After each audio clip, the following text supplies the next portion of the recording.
Hiç sigaram kalmadı. Senden kalan izmaritleri içiyorum. Dudaklarının tadı hala burada, biliyor musun?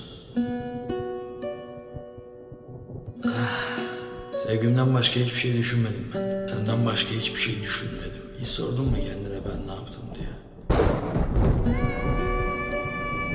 Biliyor musun şimdi? Bana karşı nefretinin tadı geldi. Hissettim onu.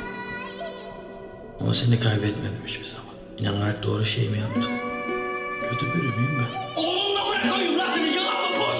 He? Sizin derdiniz olunca benim derdim olunca mı olmuyor lan? Benim derdim ne biliyor musun? Karım öldü lan benim. Benim karım öldü lan, karım.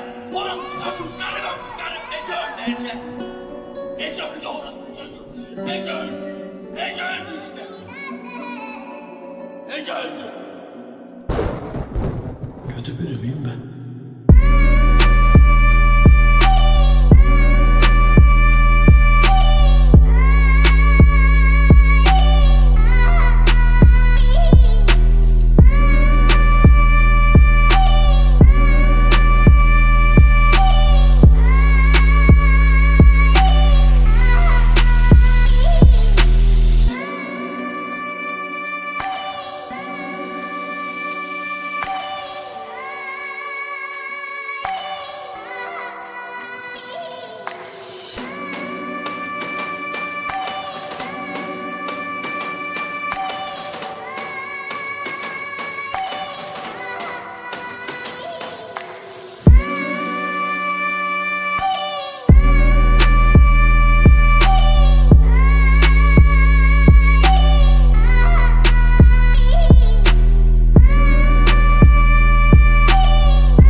Bitmesi için bir şey gerekmiyormuş, bunu anladım.